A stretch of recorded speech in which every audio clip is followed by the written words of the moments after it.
So, on you, Ian. My name is Ian Walsh, Hard Money Bankers. Today, joined with some really, really special company in this room, and we're doing this for the event coming up for market makers on the 28th here of February. It's a high-demand event, and first you guys know me. You also have Gaurav Gambhir, principal at the condo shops Keller Williams Center City, and we are also joined with the man, the myth, the legend, Richard Oller. Thank you, sir, for spending time. The myth, the legend. There it is. Okay. So, if only my mother knew. So this interview series, quite frankly, I was a little nervous coming into this because all these videos that we've done along the way, I really was thinking, how do we get Richard Oller in the room and sit down and talk with him? But I felt there was a need to do justice to this conversation. I've been planning about this. I don't really plan these out too long. I've been planning this one in my head. So I know I'm going to have the video done, and then after it, I'm going to say to myself, I wish I asked that. I wish I asked this. Just cut and retake. Just cut and retake. But you know, one of the nicest things about you is that you're easy to approach, you're easy to deal with. You're, and I'm going to start with two things here. One is that for the people that don't know, I'm going to give a very quick synopsis, and then you can tell the story of how this works. So Richard Oller, and if I say anything wrong, tell me. Back in the 80s, you were one of the founders and pioneers of an industry being HOA management in its own right. Literally a pioneer, not a market maker so much, a pioneer of an entire market, meaning you, anybody watching this is somewhere along the line probably touched by something that you did either directly or indirectly in the real estate industry. So you had founded the HOA business or management in the 80s, and then you grew that to and took it public to First Service. Is that correct? First Service was First Service was public. We merged with First Service. You merged with First Service. Then you rolled that money in to build Gold Oller. Currently 900 employees across the country. I don't even know how many units you guys have, and it's going to be hard to give you the actual number on tape. So an immense player in our market. And one thing that struck me, and I'm going to stop talking because I know I'm talking a lot, but I felt like I had to get this out on tape. That was very interesting is I was fortunate enough to partner with Gaurav and Ben, your son, Ben Oller. I met him. Oh, he's my son. Your son. And, I was wondering why we had the same name. Now I know. And something that completely intrigued me was that somebody of you guys' stature, I mean, you have billions of dollars of real estate under some form of control. I always thought that you guys were going to be different. Most people would assume with that kind of stature, you don't meet many people in your lifetime that are like that. I just assumed, I know a lot of people when they see you guys probably are looking at you, trying to figure you out. You guys are what you see, right? Like today you had to schedule this meeting because you were at your grandson's school day. Like you're just family people that run a family organization that is massive. And I wonder how you keep that together and how you do that and how you're able to build upon that as opposed to maybe the stereotypical outlook of a CEO of a company. Most people don't think of the way you guys are, which is very transparent and family oriented and candid as people. So that's what my take of you is. And I'd like to hear from you because I think the world deserves, or anybody watching this, the story of Richard Oller and how you guys built such an unbelievable empire along the way. So with that introduction, can you talk to us about it? Well, if I say I don't have a clue, is this a very short interview? It can be, yeah. It can be whatever you want. It's all yours. Well, I think the prelude is strained to some extent. There's no mystery or secret to our process, and there is no process to our process.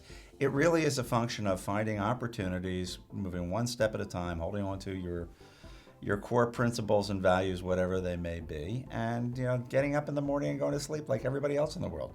There's no magic to this process. It really is, number one, doing what you like, and trying to encourage others around you to like what they do, which is it's really the key to success. And if you find that you can keep those two pieces together, do what you like and encourage others to like what they do, then you're going to find success. In terms of the family relationship, there's no secret to that. That's not a philosophy or a policy. That's just who you are. So it's just that easy. It really is. It's just that easy. It really is just that easy. So they make it look easy. How about we'll put it at that? Because you guys have built like 900 900 employees. Everything starts from a mistake. Let's go. Okay. Let's go back to there. Let's do that. Yeah. Nothing is intentional. So when I grew up and said, what do I want to be in my life? It wasn't a real estate property manager. That wasn't the first endeavor. Short of being a Supreme Court justice, Okay. I'm not sure what my aspirations were. But one day I decided to try entrepreneurial real estate, coming from law. And I went out on my own, left law and went out to make my fame and fortune.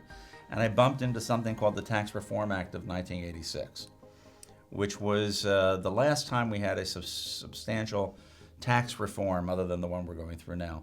And the Tax Reform Act of 1986 essentially reduced sources of capital for those of us who didn't have any and were attempting to do real estate investments. So we had, before the Tax Reform Act, there was a pool of people, money, that wanted to do tax-advantaged investments, and real estate was one opportunity. After the change in the law, that was no longer available. So I found myself in business one day and essentially out of business the next because I didn't have any money. Okay. And what you do in that situation is you take inventory and you say, okay, shall I go back and practice law? Shall I try a different profession or vocation? I don't have the capital to make real estate investments. What do I do? In my case, the answer was, well, we have a few real estate assets. They're being third-party managed. I guess what we need to do, just to cover payroll, is to take over the management. And that's how I got in the management business. That was the start. It wasn't a well-deliberated process that went on for years and eons. That's how I got in the management business. Now, once you're there, then you say, what can I do to capitalize on whatever position it is that I have? And in the early days, you don't have any position. So what you do is you say, do you want your garage door opened and closed? If you do, I'll do it, pay me a fee. And I'm in the management business. Okay. Do you want your apartments managed? We'll figure out how to do that. Do you want your retail shopping centers managed? In the 80s, there was a lot of distressed real estate. So the banks, the financial institutions were finding that they had a lot more REO real estate, and they were looking for more sophisticated solutions to their management disposition. So we were pretty good at that. So we did a lot of work for banks. But it was really all opportunistic. What can we do tomorrow to cover payroll today and to cover payroll on Friday? And it was really that simple. So you take it one step at a time. Well, let's go a few steps in. So you've now succeeded 3 times, in my opinion. So, you haven't mentioned how many times I failed. Okay. Well, maybe I'll ask that question next. But you didn't luck into it, and you didn't. So you have the first time you succeed is starting to build it. Second time you do it is you build it to one of the large. I mean, I think the number that's circulating was somewhere to the tune of 140,000 units under management across the country at some point. Is that somewhere around correct? That in the HOA world. So, from covering payroll to 140,000 units to taking a company public to then buying your own units as Gold Oller. That's 3 separate incidences that you can say you became opportunistic at the right times. Like, how did you transition from one to the other correctly, smoothly, and successfully? I mean, first of all, I didn't take the company public. I merged into a public merged company. it. Sorry. Okay. So there's a difference, but it really is. You're looking down the road. First of all, there's a lot of fear. So you say, okay, if I don't do something, what's going to happen when this opportunity changes? So you have to be dynamic and you have to be flexible, and you have to say, what's the next opportunity? Okay. And in the early days when we were doing all sorts of property management, what we found was the distressed management that the banks were dealing with was drying up. I mean, we were liquidating those assets, and we were liquidating ourselves out of a job. So the question was, well, what happens when there's no more REO management? What do we do next?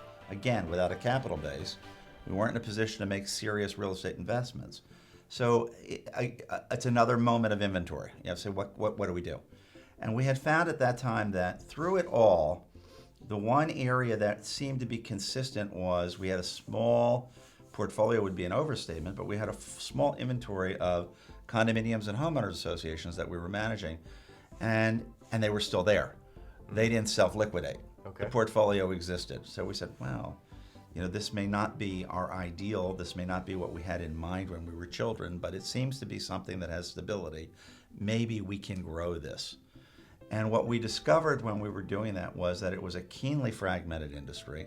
There were very few large players. There were no large players. It was mostly local, and was not very professional. It was mom and pops that were spin-off of other real estate organizations, and we took the position, or we evaluated that there may be an opportunity if we could grow this and scale it, and we didn't know the answer to that until we tried.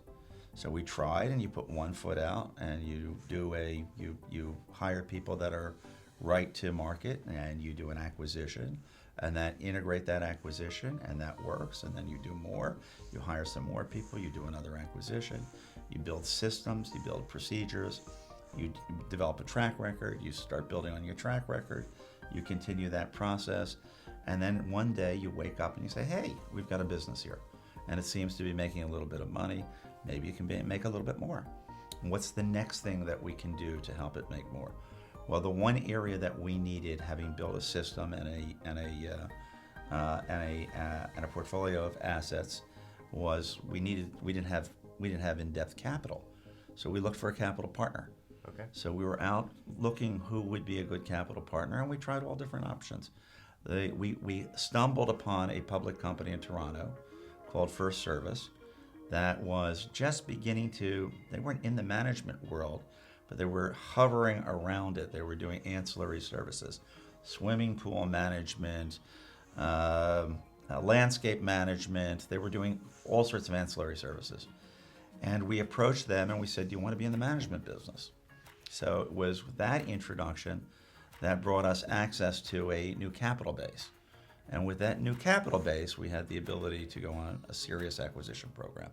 And that's how what was Wentworth Property Management became First Service Residential, and that grew exponentially.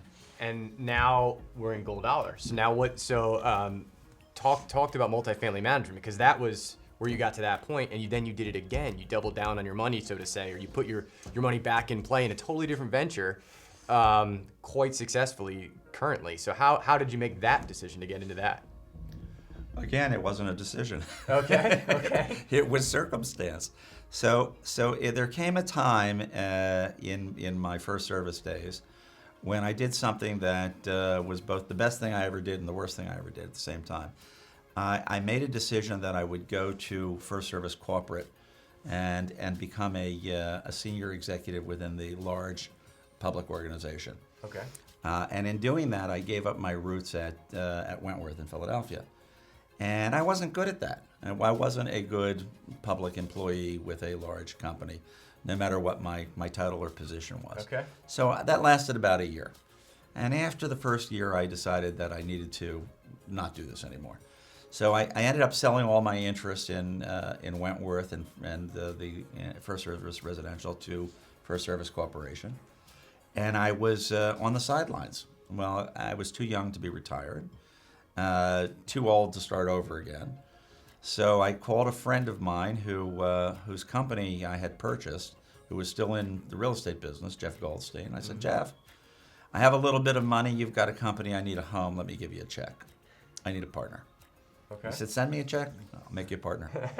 And that was it. And then that was the beginning of Gold Oller. Wow. Okay. So Jeff was a major player in the affordable housing area. He has developed and operated affordable rental housing, and is nationally prominent in that area. And that's what I focused on with Jeff for several years. And then the 2008 crash hit, and we had been doing some opportunistic investing along the way. But we realized that after the crash, it was time to step up and begin acquiring aggressively. And that's when we went into a serious acquisition mode with Gold Oller. And over that period, since 2009 to today, we've probably acquired about $2 billion worth of multifamily assets. So do you recognize, so everybody was scared to death of the word. But one asset at a time. So it's not like you go out and raise $2 billion and we go out and we buy $2 billion worth But of real one estate. asset also is not your average single-family home. You guys buy huge assets. We were fortunate in that at that point in time we had access to the capital that would support large transactions. Yeah. And not our capital. So we had partners that were willing to invest with us so that we could buy very large properties. Interesting. So you guys, did you recognize that crash happening and realize this is go time in 2008, historic go time? This is we have to buy and we have to buy now. I have tremendous foresight and great instincts. So what happened was, when the market was down to 9,000 and people were jumping out of windows, I said, "Whoa, I think there's a crash happening." I think it's happening. This is what it looks like, right? Yeah. And after that happened, there was everyone was looking for where they were going to put their money with some stability, and the stock market clearly had established that it wasn't safe and secure. Single-family housing was obviously in a major depression, so people were not running to invest in primary and secondary residence or to invest in rental housing. But apartments in that environment continued to be performing. And particularly apartments that weren't in gateway or coastal markets, you had an opportunity to buy at good rates, and good capitalization, and achieve good yields. So we started doing it. It seemed to work well, and we continued the process. Put together a team, built the infrastructure to support it. We continue to do that. We continue to build infrastructure. We continue to look for and hire great people, and that again is the key to the process. It really there's no. I would like to tell you that we had nice 10-year plans that were consistent and well documented, and that we've lived to them, but the truth is that's not how it worked. Mm-hmm. It worked by being attuned to what we liked doing what we liked well, with the diligence and dedication, making mistakes, fixing them as we went, living up to what we promised, and jumping through hoops if we found that difficult, to make sure that we did do that, so that we could build upon our reputation. And that's what we do. So I was going to, and I'm. But the same is, I look at you guys. I look at what you guys are doing, and I say, "Holy cow! I wish I were doing what you guys are doing," because you're on this cutting edge of the next trend in real estate.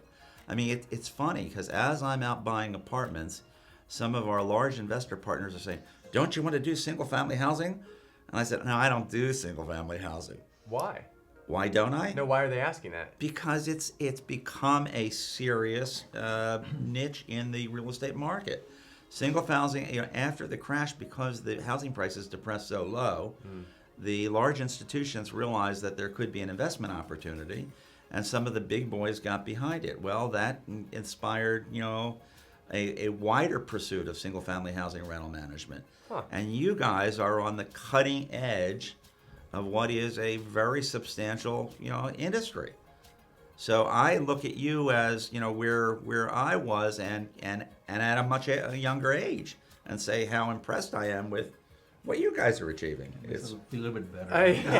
We feel pretty good. Yeah, that feels pretty good. No, right? it's truly remarkable. It's very nice of you to say, Richard. That is going back to you again, because everyone wants to hear your story today. But when you're talking about one step at a time and building the company, with now having access to capital, how difficult is it to say no to an opportunity? You must be looking at hundreds of opportunities. The team is looking at so many of them. I'm sure they're so close to each other because you know your underwriting right now. It might be few points up and down in what you like. What is the triggering point of helping you make that decision? Because you could be buying way more because you have access to the capital now. Well, you need discipline. I mean, you really do, and capital can make you stupid. So you have to be careful. Fortunately, our capital's not stupid, and neither are we. So, I'm not necessarily certain that if we were inclined to make silly investments, that our investors would support that decision. But the process is a disciplined process. We have a team of people that are very good at looking at and reviewing opportunities. We review them, we vet them, we look at hundreds of transactions. Out of the transactions or opportunities that we look at, we boil them down to a continuing pipeline of a handful of assets that get our secondary due diligence and our real attention. And out of those, we're lucky if we can buy 3 or 4 of them a year. They're larger transactions, so it makes a difference. But that's the process. There is a secret ingredient to that. So after the Harvard-trained analysts and our due diligence team and all of our experts vet and go through this, then Amy and I get on an airplane and we go look at the asset, and Amy says, "No," and we don't buy it. So the final Amy is Richard's checkpoint wife, is by the Amy. way. Okay. The final checkpoint is Amy. So how do we hire Amy for Amy our... is and which, by the way, I say that facetiously, but it's not, because the truth is, no matter what the books and records show, what the projections show, where the history is, real estate is still fundamentally a personal decision. You have to look at it. You have to have a sense of the potential and the history, and it's not something you can do without having that that innate sense, or it may be. It's not something we do without assessing it. There's nothing we've bought that Amy and I and our entire team haven't looked at, physically touched it. Wow. And it's not just the assets, it's also the people associated with them. It's as important to me to spend time with the current property managers and the current maintenance superintendents as it is to tour the property, because I'm going to learn a lot more about the character and culture of the neighborhood, the property, the community by talking to them than I will in spending an hour and a half walking around. And data can't show you that. Data can't show you Data that. can't show you that. So how many assets do you visit a year in your portfolio? A lot. A lot. Yeah, I don't count them, but a lot. So- We're on so- the, so and you- because they're not local, we don't. One of the ways in which we've been able to be prolific in our acquisition is we're not limited geographically. So we're based in Philadelphia, but we're not a Philadelphia-centric company. We acquire in the Midwest and the Southeast. We go as far west as Houston. We're opportunistic operators. So we're on the road a lot. So would you say that many people in your position are not as hands-on as you are? The industry's taking a different approach. I think that it's as there's been consolidation in the multifamily world. Years ago, a family built an apartment complex, and they owned it forever. And then they built another one, and they owned that forever, and then they handed it off to their children. That's how apartments were built and operated. Today, it's really more institutional. So you have a lot more financial craftsmen involved in it than you do owner operators. So in that sense, with the REITs and private equity and the large owner operators, it's become less personal. So that's a loss, I think. So you think that that's an actual added value in your organization, which is defined as better than other people, that gives you that edge? You need both. You need to have the financial acumen, and you need to have the ability to analyze and to operate as if you were a large institution. And some of our capital is from large institutions, so we need to be that responsive. But it still comes down to a personal assessment of are we going to be able to operate this asset? How are we going to add value? How are we going to be able to beat or exceed our competition in this market? And you have to have a feel for that, and there's definitely a personal component to it. That's fantastic. I think it's hard to find, in my opinion, from what Richard and Amy do on a daily basis, and the team does.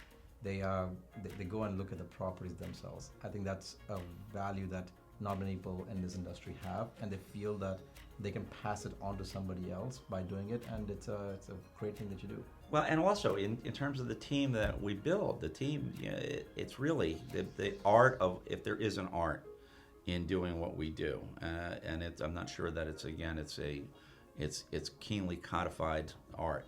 The art is being able to inspire those who work with you to have that same sense of, that same proprietary sense, and the same type of commitment and resolve.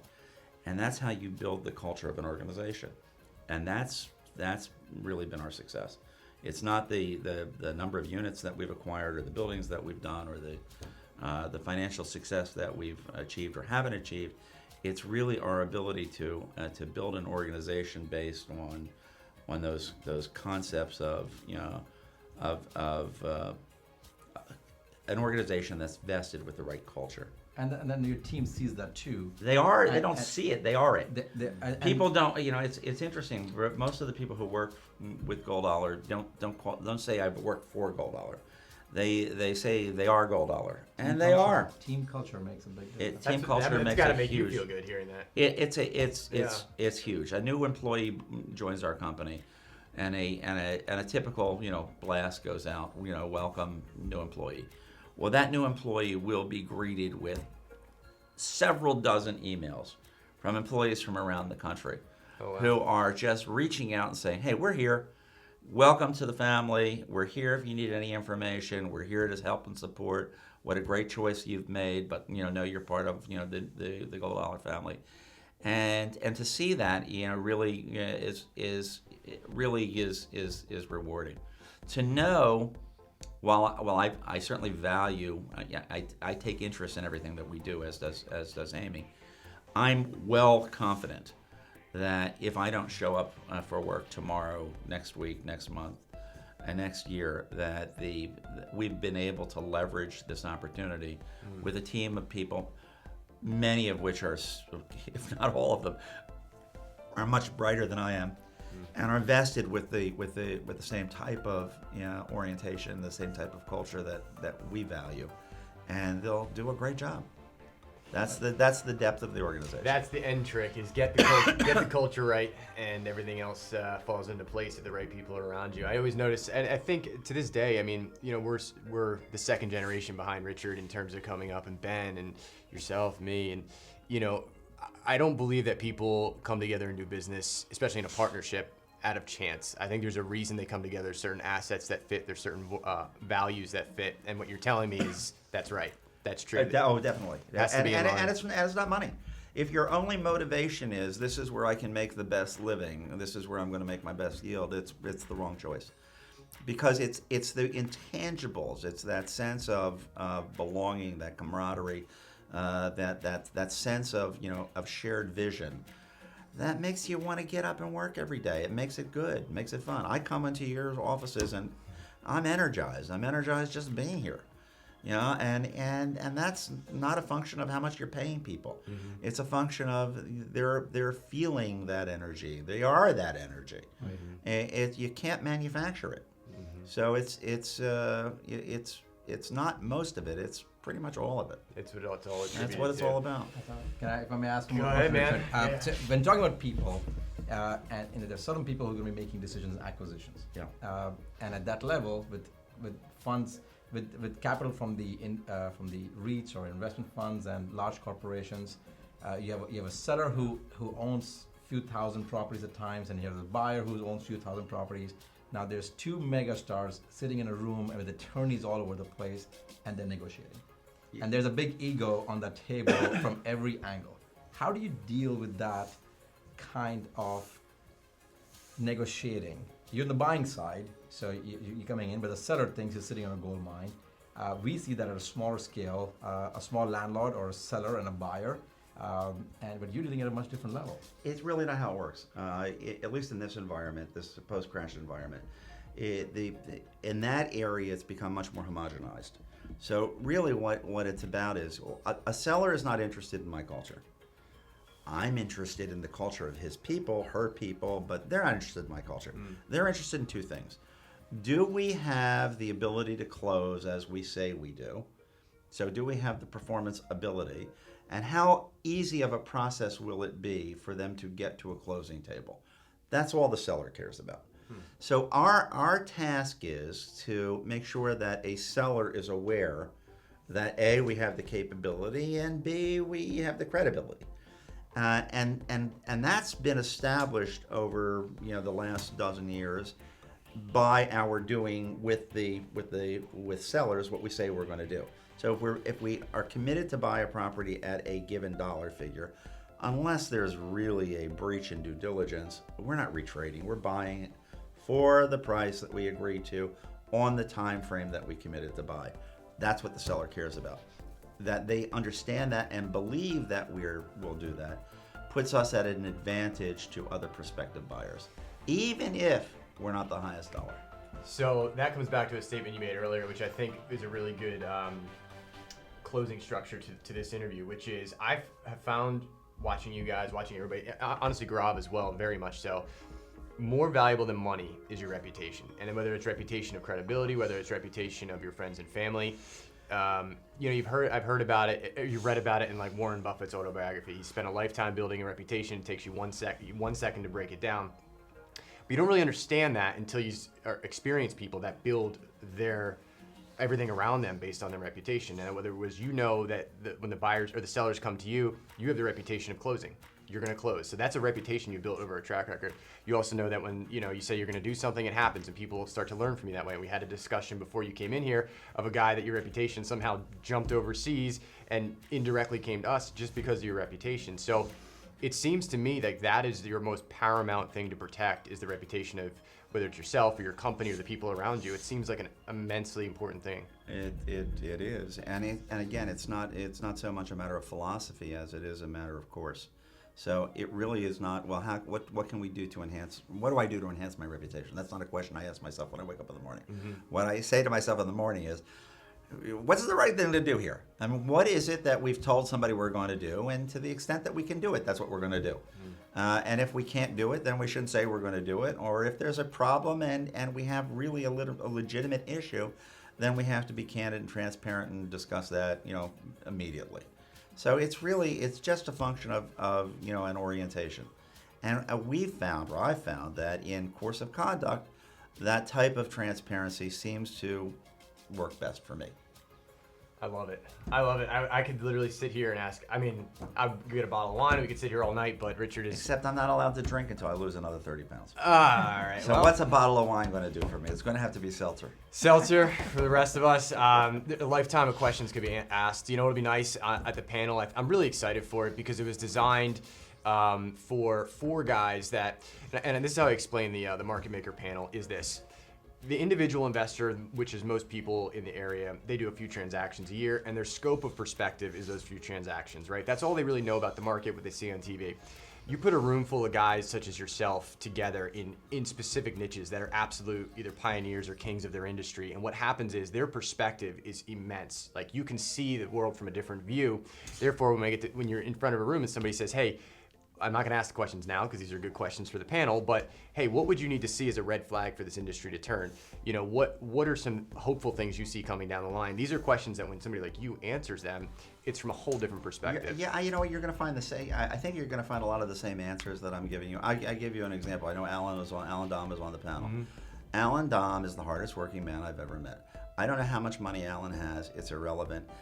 Alan will still go and show a house at 11:30 at night or 8 o'clock in the morning, and he'll be there with his suit and tie all dressed up, and he'll still do what he's been doing for 35 years. And Alan Dom could have $14 billion, and he's still going to do that because that's Alan Dom. Mm-hmm. And it's been one step at a time. Now, quietly, he's probably amassed a fortune and owns the entire city, and we don't know it. But that's how he did it. And you're going to find the same is true. It really is. It's a function of sticking to what you know, doing it because you like it, and doing it well. And then eventually, if by the way, it requires a little bit of luck. Timing is not an insignificant component. I remember early on in my career being on a panel with some very heavy hitters, and whose names I won't share with you, but they were pretty substantial hitters, and I wasn't. So everybody was going down the room talking about in their introduction, what they were about. And one was about, multi-billions of dollars of this, and the other was about this, and they were all very substantial. They got to me and they said, "How did you get to your position?" And I said, "Really bad timing." That's how I got there. Really bad timing. So timing is not to be minimized. The key is stay in it till the timing's right. So it has to be that you have the skills and you have the approach. The timing will eventually be on your side. And be ready to take the opportunity. And then be ready to lurch upon opportunities when they come. And when they come, someone once told me, I thought it was a good thing, when you see opportunities in the sky falling down, go out with an umbrella, catch them, because you want to deal with the timing as it occurs. Good saying. Good saying. So, Richard, Gaurav. It's an upside down. It's an upside down. I pictured it that way. Yeah, I pictured it that way. I appreciate both your time, guys. I appreciate it. Gaurav just got back from traveling. Said, I'm coming to this. We're sitting down for this interview. Richard, you just flew in.